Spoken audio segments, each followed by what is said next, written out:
So I work in addiction recovery, and I've been doing this full time for the last 3 years, almost 4 years. I've racked out about 6,000 hours in this, working one-on-one with people. And during this time, I've learned that addiction is one of the most complex things, but recovery is one of the most easiest things to do if you know how to. Yeah. So there's a lot of ways and false beliefs around what recovery should look like. So we think if I see an addict in the street, it's just someone who made bad choices, or they don't know how to handle themselves, or they're just bad people. It's not true. The thing is, a lot of people get into addiction because a friend said to him, "Hey, are you stressed? Have some weed." I have some weed, it's going to calm me down. It works for me. I feel calm. I have a good time. Tomorrow when I feel stressed, what do? Smoke another joint. So eventually what happens is I learn that if I feel bad, I need to take something. So my mind starts getting into that way. Eventually, my mind starts telling me that this is necessary for survival. I cannot live without it. So someone that's in addiction is not a bad person. They're not necessarily demonized, but it's someone that got into a cycle of, I need a crutch, I need something to help me. Okay, does that make sense? Okay. It does. Okay. Is it fine if I have it like conversation? Yeah. Okay. Then, getting clean or getting better is not necessarily going to rehab for 28 days. If you have a broken bone, it takes 6 to 8 weeks for the cast to come off. Okay? Now, let's say I've broken my leg and I am in a cast for 6 weeks, cast comes off. Can you expect me to run a marathon immediately? No. It's going to take me at least 6 months to a year for my leg to get strong, to get running again. But now we're booking people into facilities for 28 days, expecting a broken life, broken mind, broken heart to get fixed in 28 days. It doesn't work. Recovery is a long-term process. So yes, you might get sober, but all the underlying things are still there. The not knowing how to deal with your emotions, not able to manage your thoughts, all of those things are still there. So it's a slow process, unlearning all of the things that you've learned in addiction, because addiction is chaos. All I want is my drug of choice so I can feel better. When I feel upset, I feel better. I don't see all the chaos around me because I've got the thing that I need to make me feel at peace. And then I know that a lot of cultures believe that it's demons. I would say yes, but it didn't start with demons. Because when I use a substance, I open myself up spiritually. And that gives a place for the thing to enter in.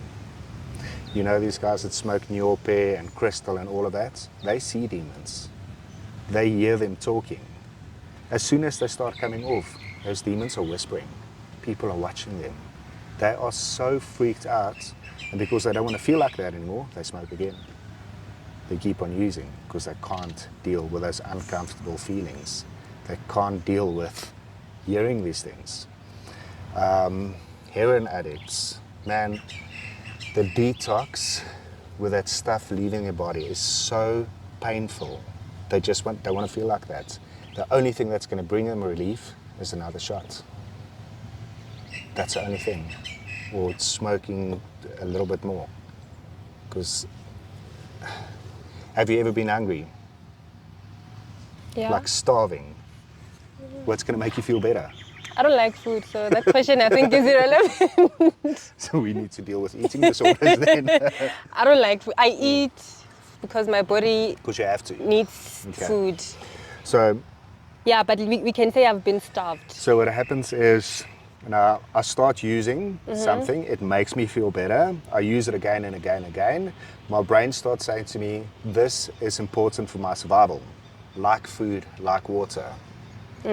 If I get extremely hungry, nothing can stop me. I just need to eat something.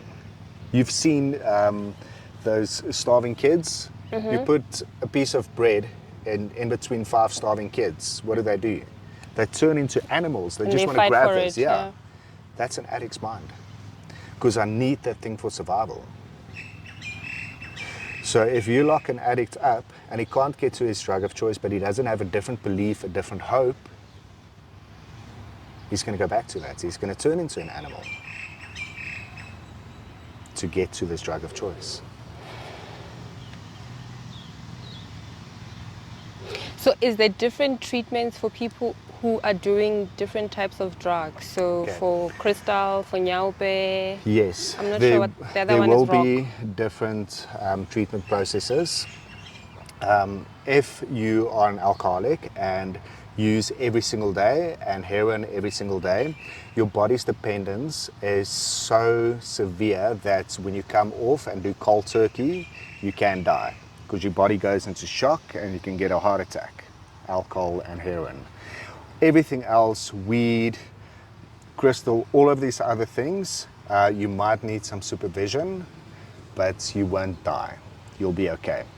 But if we look at addiction, all types of addiction, from gambling to pornography to sexual addiction to substance abuse, all of them have the same markers and they look the same in how they show up. So it starts off, I want my drug because my drug is going to make me feel better, whether it's, as I said, porn, gambling, whatever, it's going to make me feel better.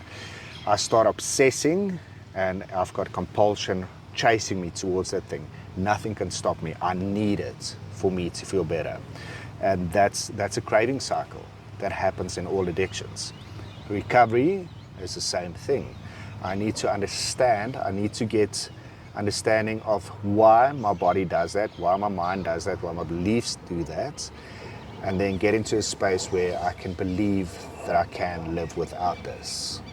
That's the first point. How do I do that? I need to create a vision for myself. I need to have a dream for the future, because you've seen the guys on the streets. They've got no plan for tomorrow. Their only plan is, I need to get my next fix, I need to get my next meal. That's it. They don't even care where they're going to sleep tonight. It's just, can I get my drug of choice to feel better? That's the only thing they care about. If we can change their minds and get them to dream about a better future, that's when this change starts happening. Do you think that forcing somebody to go to rehab helps? Yes. Now, an addict's mind is so scared because now he's going to have to live without the thing that's keeping him alive. I force him into rehab, into a safe space. You've seen the electric fences. It's not to stop you from going out, it's to stop the bad from coming in. That's what rehab is. It keeps you safe inside. Now, when the mind starts sobering up, the substance starts leaving, I can start thinking clearly. I'm like, okay, I feel a bit better. I can do life without this. So sometimes intervention and getting someone into rehab is a very good thing. That's when the journey begins. Yeah. And then the mind then follows. The mind will follow, the spirit will follow. I mean, if you're high or drunk, you can't argue. Like, people want to argue with you, you're not going to listen to anything. But when your mind starts sobering up, you start thinking clearly, like, okay, actually I need this. I need to get better. And the process for heroin detox, I'm asking you about heroin because currently in South Africa, heroin is the strongest drug, right? That on the Nyaupe. Streets. Yeah. Nyaupe. Yeah. And so some people can go through detox without medical assistance. It is painful. They're going to freak out. It is painful. The mind will only want that again. And it does take time. So you're going to look at 3 to 6 months for someone to get better. But then after 6 months, don't think the person's fine. So I don't know if that's answering your question. So it does take time. Some might need medical assistance, others don't. The medical assistance, you mean methadone? Methadone, or being in a hospital where they can actually monitor all your vitals. For 3 to 6 months? No, for a couple of weeks. For first couple of weeks. Thereafter, then they go into... So going back to rehab programs and detoxing, 28 days program is a detox program. Okay. That is not rehab. Okay. There my mind gets clear, I get sober, but then when I come out, that's when the work starts. Because everything that's underlying needs to change. The way I think, the way I act, what I believe, everything needs to change over time. And how do you think mental health plays a role in this? Hand in hand. Hand in hand. Hand in hand. As I said in the beginning, so I smoke weed to get rid of my anxiety. I drink to feel better. So when there's anxiety, when there's stress, when there's all those things, I want to self-medicate. I want to feel better. And someone without any mental illnesses, when I start using, I might start developing it because I'm introducing a substance that's not good to me, good for me. Yeah. So it literally goes hand in hand. And how does faith help? Without faith, there's no point. If you look at all the programs all over the world, they speak about believing in a higher power or something bigger than myself. I'm a Christian, and if it wasn't for God, I would have been dead many times. I'm in recovery myself, and I have been for many years, but still, I need to grab onto my faith all the time because there's someone bigger than me who loves me, sees value in me, and if I don't see value in myself, then I'm going to end up on the streets. I'm going to use whatever I want. But when I've got the creator of all knowing me personally, that gives me hope to keep on moving forward. Okay, wow. So yeah, I hear you mentioned God. So when I was in one of the NA meetings, they don't really mention God, but they mention a higher being, and it also just solidifies everything to say it accommodates those who believe in God, gods, but they need to just believe in something, that something Bigger is than. guiding me, something Than. bigger than me that's guiding me and helping me through this journey. But real recovery is only when I believe in God. I need to believe that there's something bigger, someone bigger, and in the return, He loves me enough to care about me, to give me a future and a hope. And I was telling you earlier on about these other rehabs that they're faith-based, but so what they do is that they take you in, and then I think for the first 6 or 28 days, they chain you while you're going through the withdrawals and all of that. It makes sense that they do that. It does. It makes logical sense because, as I explained now, an addict coming off turns into an animal because I need my drug of choice. But is it helpful? It's not. As an addict, I'm in slavery already. My drug of choice is keeping chains on me. I need to be free. If I see it in the physical also, it doesn't help. It doesn't help. My mind becomes jailed. I become a slave. I need to understand that there is freedom for me. And once I start walking in freedom and seeing freedom, and having hope, then I can move out of it. Like I was telling you, I've also been affected by addiction. My brother is a recovering addict.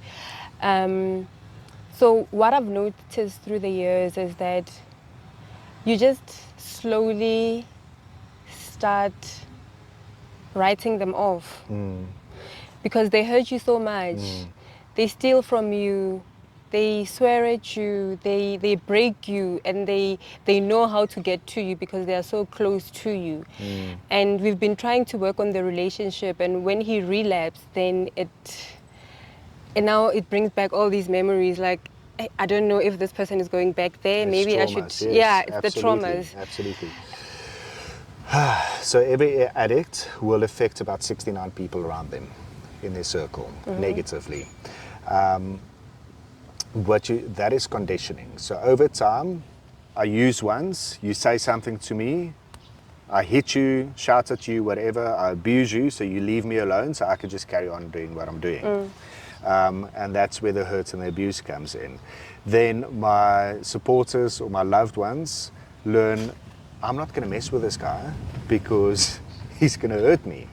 And eventually, the loved ones are so hurt that they give up. They give up hope. What should happen is healthy boundaries should be put into place. They should get help, join support groups like our support groups, where they learn how to actually say, what you're doing is not acceptable. We're not going to tolerate this. Either you come right or you leave. You don't steal my stuff because it's mine. Okay. Then supporters, you said now, there's trauma. You need to heal from your own trauma also. A lot of the people that we see are loved ones of people that have actually gotten to a place where they died from using so much. And there's healing that has to happen in yourself also. So when we run groups, we say, I am grateful to be in recovery for the addicts, and I am a grateful recovering supporter. And you're here for yourself. You're here to heal yourself. It's all those traumas, all the things that you've seen. So it's a two-way street. But how then do the people in that are living with the addict are the ones that need to practice boundaries? Yes. Okay, so the first thing is we shouldn't enable the behavior. How do we enable that? You crash your car, I pay for it. You steal my stuff, I give you more. You're hungry because you lost your job, I give you money. No. We need to cut everything off. So I say to the person in addiction, it's not okay what you're doing. If you crash your car, you walk. If you lose your job, you need to go find another job. You can't lie on the couch and smoke weed every day, the whole day, and play games. So if you don't have food to eat, you're not going to get money from me. Go work. Find your own way. I shouldn't be doing something for the addict they should be doing for himself or can be doing for himself. Do you get that? Yeah, enabling. Yeah, enabling. So if a person can do it for himself, he should do it for himself. Because if I keep on giving, I'm telling the addict it's okay, carry on, but what's happening inside of him is like, I'm so useless, I can't even look after myself. I have to get my family to look after me, and that breaks the addict down even more. So putting boundaries in place and saying, sorry, not going to help you, you need to do this yourself. It's a different story. How you can help an addict is say, I'm going to look for a program for you and I'll take you there. Okay. And I'll go with you to group meetings. That is assisting and helping an addict to get better. And it's not short term. If you want to see someone in real recovery, you have to measure it over 2 years. But you need recovery community. You need people that speak the language, that are healthy, that are moving forward. You can't go and sit at the shebeen after someone just came out of rehab. It's not going to work. You can't be hanging out in nightclubs. You can't be drinking yourself stupid and expect your addict not to drink. You know? The entire culture within the family, within that environment needs to change. Everything needs to change. And oftentimes we as supporters and loved ones feel that, are we doing for time? Are we okay? Okay. Okay. We as supporters feel that they've got the problem, why should I change? No, but they're seeing some of that behavior in me. And it's okay for me to do it, but I can handle it, but he can't. So there's this battle happening the whole time. The other thing that comes up a lot is after somebody comes out of rehab, they need to be relocated. Yes, it's because of their environment. So if you've got a trigger-rich environment, so I used to use on that corner every day. if I walk past that corner, everything inside of me says, go and use, because that's what's natural. If I don't see that corner anymore, the trigger's not there anymore. So I need to remove those triggers. If I use with the same friend every single time, I mustn't see that friend anymore. Because when I see that friend, I need to use, because that's what we do. My mind, my body, muscle memory, everything goes, this is natural. I need to use with this person. I need to use in this space. But like I was telling you about my brother, he's used for a very long time. Yeah. And I think he knows everyone in and around. So everywhere you go with him, he can greet the whole mall. He knows taxi drivers, taxi marshals. He knows everyone. So where are you going to move that kind of a person? Because even if he go, let's say we are going to a wedding elsewhere. Yeah. He's so kind that it's like when he greets petrol attendants, it's like he's known them forever. Yeah. So when it comes to addicts, they're not bad people. They're usually some of the smartest, kindest, most amazing people that just don't know how to deal with certain things, and they become addicted to stuff. In my programs, I've got business owners, doctors, psychologists. I've got high-performing people stuck in some sort of addiction. How do you change that? What do you do with that person? So first of all, we need clean time. So a detox would be good. Then after clean time, they need to be in a program and in recovery community and learn how to deal with life on life's terms. Recovery is abstinence, so not using anything, and radical change. So everything inside of me has to change. My beliefs, my thinking, my acting, the way I interact with people, everything needs to change. Otherwise, I'm not in recovery. So it's like putting a plaster on it if I just stop using. So everything needs to change. We cannot remove all the triggers from everyone. It's everywhere. It's on TV, it's when you walk down the street, it's the bottle stores, it's everywhere. So we need to change the way a person thinks. But that comes from a core belief that I've got a better future.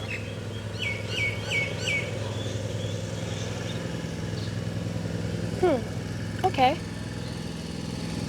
So what is, we can talk about now the cost of rehab. What is the,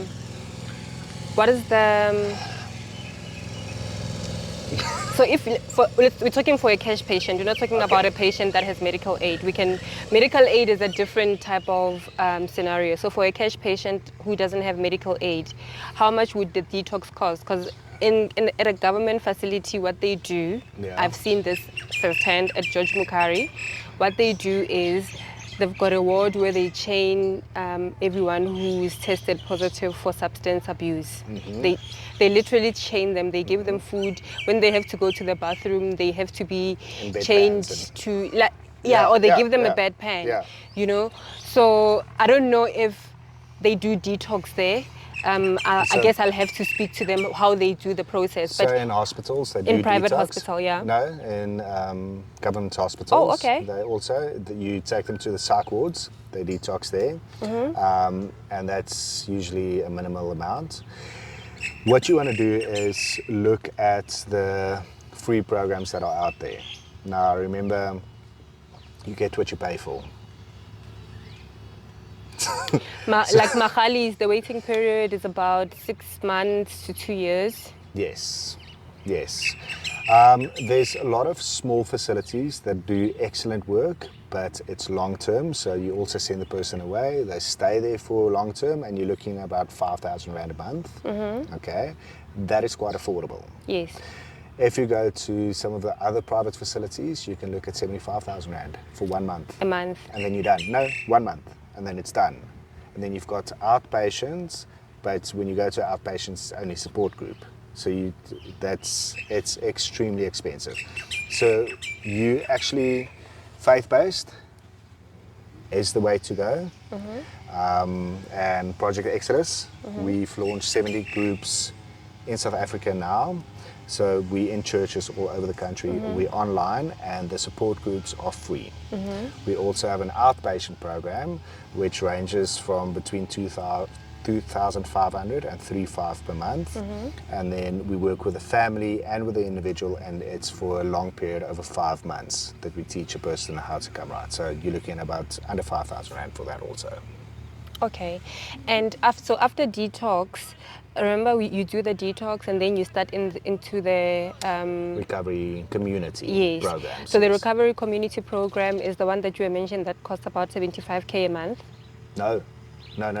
That's private rehab. Ah, okay. Private rehab. Yeah. So the private detox rehab, that's what it's going to cost you. As I explained earlier, it's only a detox for 1 month. You want to go long term. So look for facility. There's facilities down in the South Coast, in Nelspruit, and you're looking at about 10,000 rand a month for those people. And they are faith-based. Faith-based and not, and they're quite decent. They teach people pretty well, and you're looking at about a 6-month program. People go away. Okay. In Indonesia, that's also a good one. But then what happens after? Because now I go into the safe space for 6 months. There's no triggers. Everyone's nice around me. I get my food every day, and then I come out. What now? Now all the triggers are there. I can just use if I want to. So there, I need to have recovery community to teach me how to stay clean. But in my experience, right, I could say also maybe one of the things that could trigger a person to use is a lot of things, right? And that's relative. And what I've noticed with my brother is that he got a job. Yeah. And then after he got a job, and then after he got paid, then he would start acting dodgy. And then his money would disappear.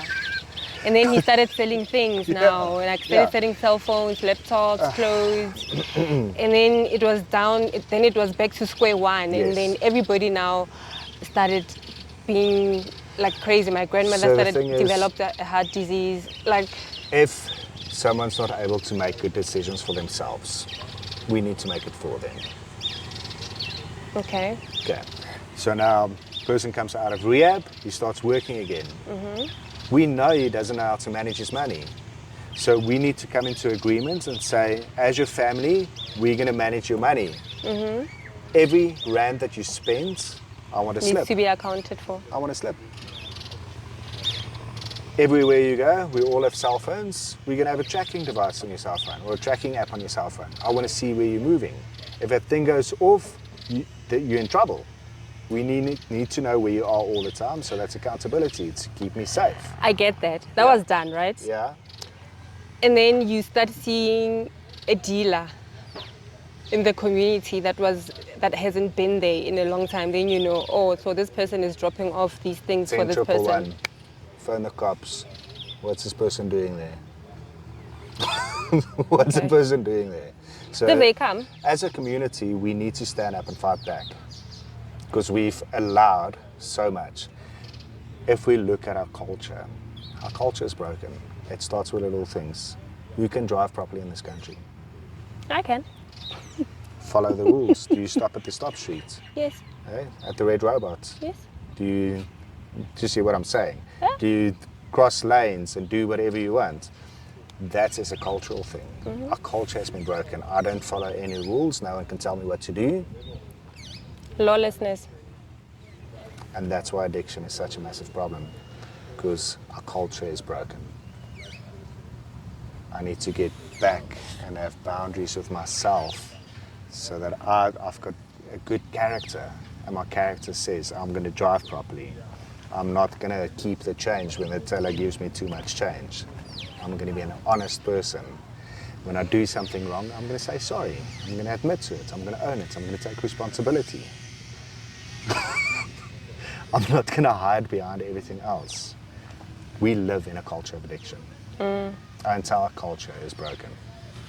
And alcohol makes it look so okay. Like, it makes it look so cool as well. Like, everybody can do it. Every TV program we watch, they drink to celebrate, to cry. When something difficult happens, they drink.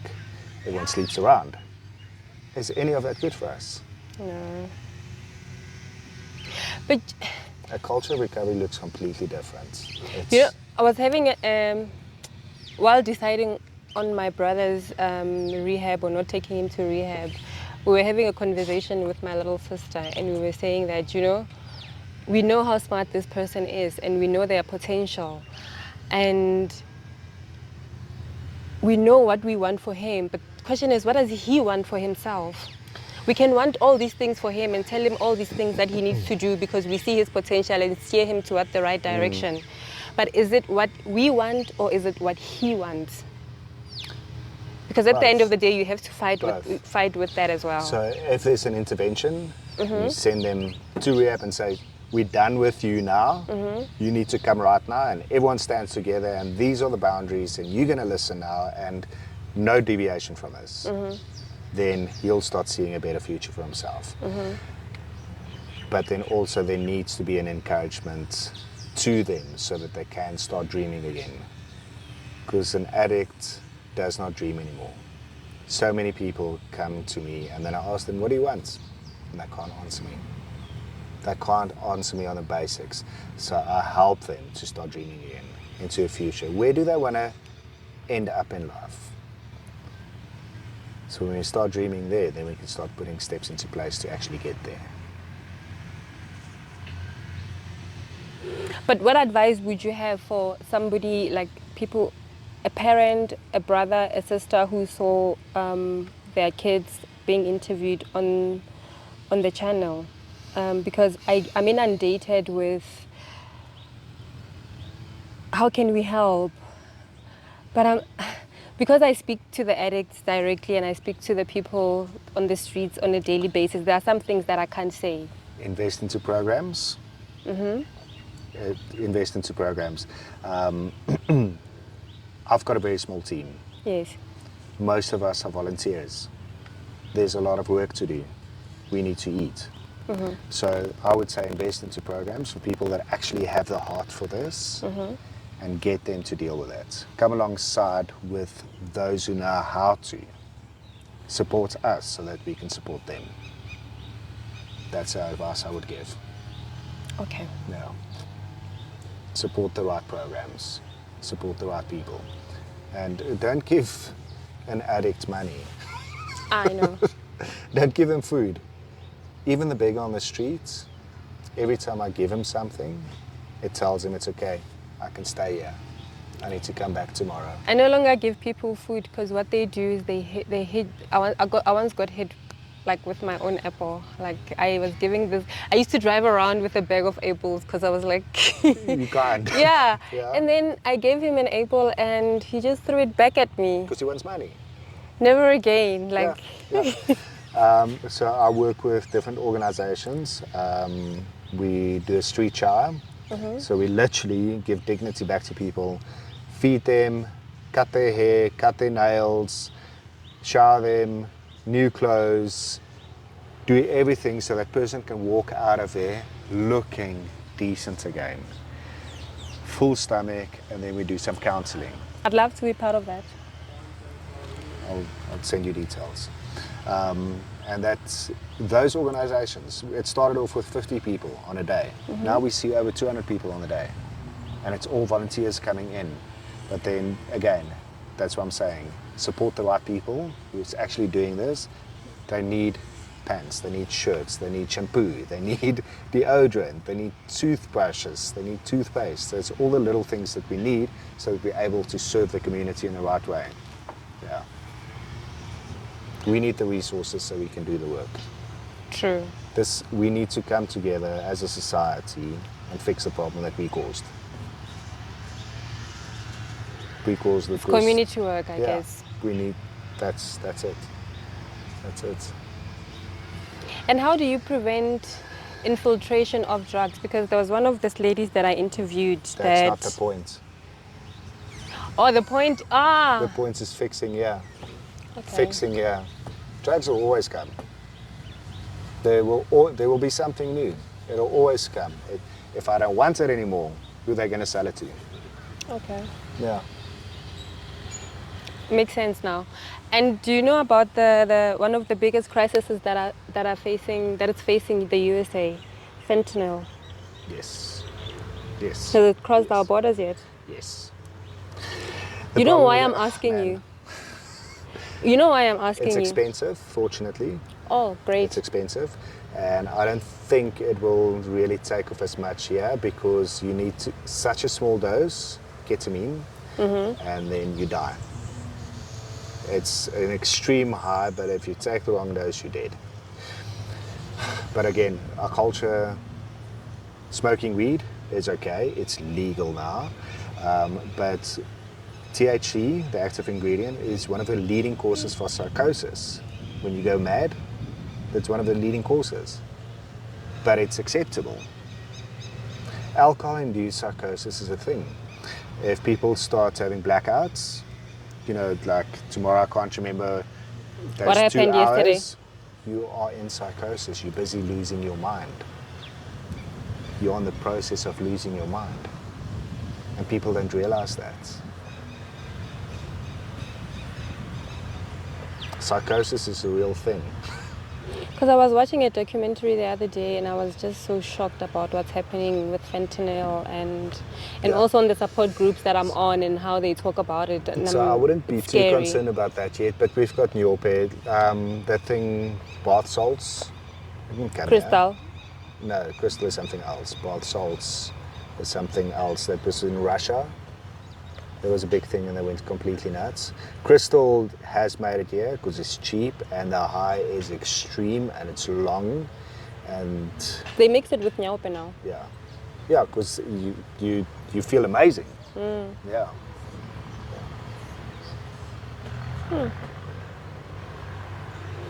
Okay, and one of the last questions. Yeah. What is the recovery rate for heroin addicts? Depends on the program. I can give you national stats of overall recovery. Okay. So in South Africa, 80%, 87% of people that need recovery and a program will never get it. So only 13% of people will get into Is this recovery. because of access, Access, finance? money, all of that, and just availability, like people like me. So 87% will never see that. Now, out of the 13% that gets recovery, they go into short-term programs like we spoke about from 75,000 Rand for those 28-day detoxes. The success rate there is less than 15%. So out of that 15 people, only about 2 people make it out of that. So 2 people out of 100 actually get better in recovery in this country. If you work it out properly, it's 2.5%. Gets better in this country.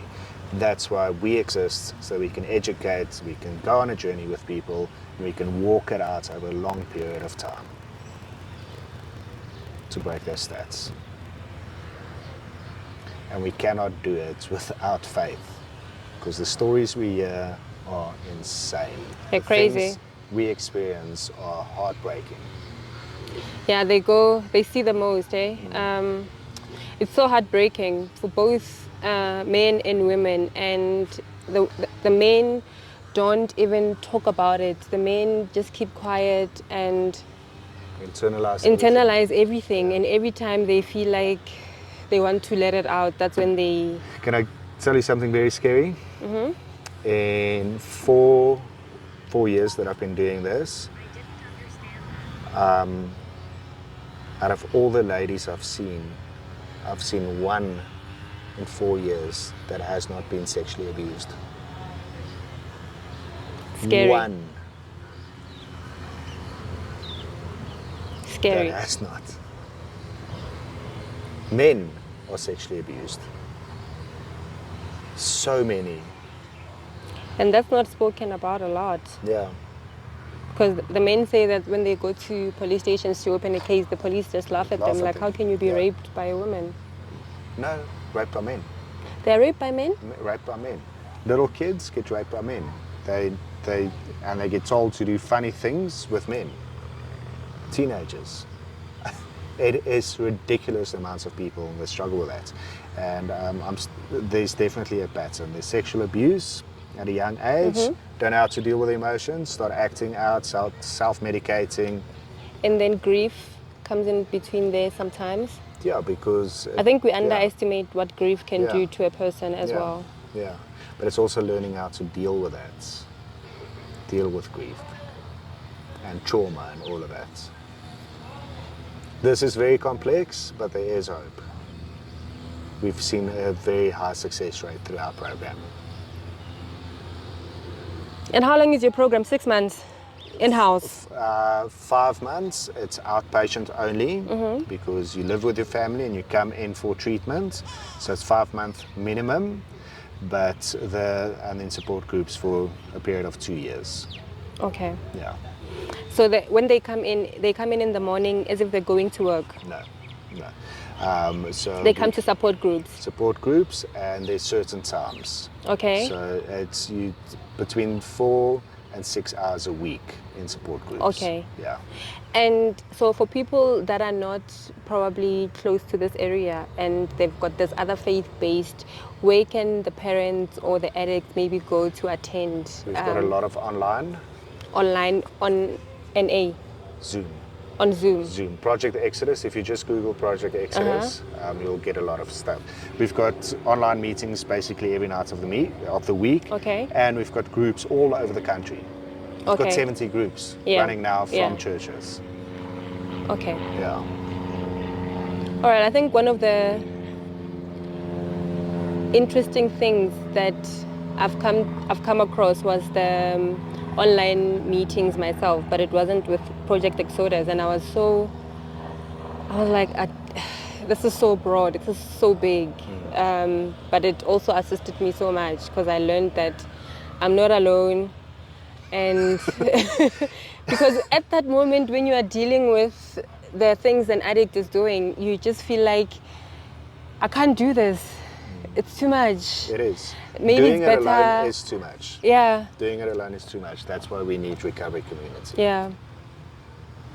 And I'm only doing the beginner's guide now, but it's a lot of work as well. Yeah. But it helps as well talking to other, not even talking, because some of these groups, you just listen to people. Yeah, and see that there's other people with the same struggles as me. Yeah. And I get to learn, I get to relate. I'm not alone, what you just said. And just knowing that I'm not alone is half the battle won. True. Yeah. Yeah. True. I think for now, do you have a message that maybe you can give it to a parent that's struggling? To parents. Parents, yeah. Parents, love your kids, have strict boundaries. Tough love is real love. Tough love is real love. Take away. A naughty child, you take things away and you give them a hiding and they listen.